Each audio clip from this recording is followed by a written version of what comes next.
Hey guys, I hope you're all having a fantastic day today because I definitely am. Every time I find a new clip of Prime Minister Justin Trudeau trying to come off as real and earnest, it just makes me smile. He's so fake, it's hilarious. The man feels like he's an AI program generating dialogue for a Prime Minister character in a made for television drama that they did not try too hard on. I'm not going to belabor it too much. I just want to see you watch this clip. He's trying to go after Pierre Poilievre and his opposition as if they don't have any serious plans and they're just trying to spread fear and division. Fear, division, anger, not going to solve any of the very real problems we're facing. Yeah, good thing no one's actually, proposing that that was what was going to solve it. Doesn't create a single job in a green economy. Dude, the pregnant pauses in this video are marvelous. It's like he thinks drama equals 2 to 3 second pauses before sentences. And he's like, it's not going to create any jobs in a green economy. Well, that's because green economies just lose jobs. And, that's the whole crux of it, is that when you make your economy go green, everyone becomes poor and you lose jobs. Doesn't help a kid who's facing existential identity questions every time they look in the mirror from feeling valued and loved in their community. Yeah, well, conservatives will just make it so that kids are not being taught things in the classroom that would make them, question what their identity is. Justin Trudeau wants to make sure all kids are always questioning their identities all the time. Doesn't help a small business person optimistic about opening a new shop on a downtown street when they don't know how long their plate glass window is going to last. Because why did you lower penalties for committing crimes then? You lowered the penalties for carrying illegal handguns. You reduced the penalties for pretty much every sort of offense. That's literally on you. What do the conservatives cause people to smash and plate glass windows? I would crime. Amplifying fear and division and picking at those things where we do have differences. Dude, this man is the biggest race baiter in the country. He is a race baiter. He was dividing people on vaccine status. He divides people based on region. He divides people based on what jobs they hold, whether you have a green job or a dirty oil and gas job, or whether you're a legal gun owner or not. The guy is a complete hypocrite, except he thinks that if he really kind of comes off as very earnest and real and tired of all the division and fear, then maybe you'll come back to his side, especially if he adds a little bit of a pause to his sentences. In our country is not a way of making us stronger. The dirty little secret about politics is it can be a way of getting yourself elected. Yeah, you did it 3 times. But it doesn't give you the capacity to then solve those challenges. It's like he's talking to himself but doesn't know it because he hasn't actually mentioned Pierre Poilievre's name yet. But it doesn't give you the skills to solve those problems. All the problems have only gotten worse. So yes, it is a proper diagnosis of Justin Trudeau from Justin Trudeau that he divides people to get into office and then has no skill set to actually solve the problems.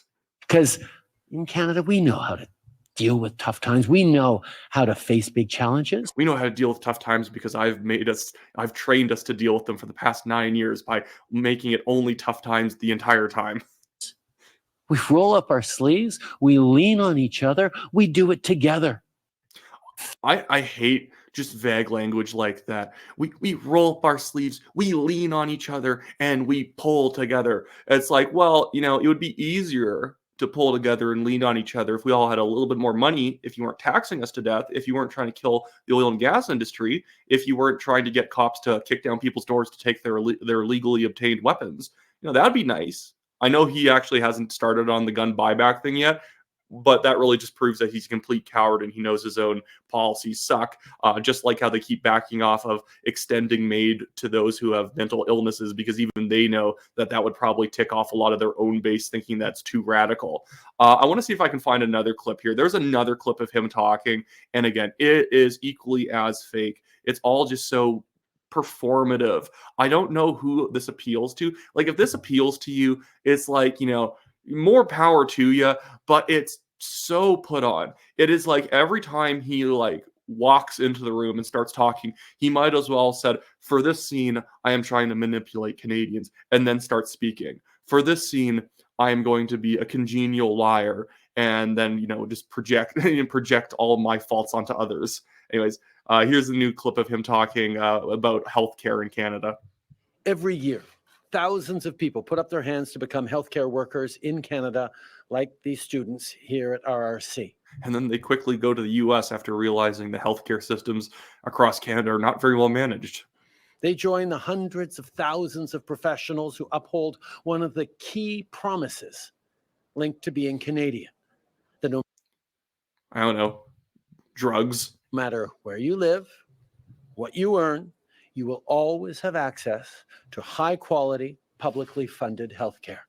Notice that he didn't say quick access to high quality, publicly funded healthcare. You have access to dying in a waiting room if you want, or sitting at home not getting that surgery done because there's a 28-week wait time in your province. But I guess that's not part of the promise of Canada. The promise of Canada is public health care. It's not good health care. It's public, though.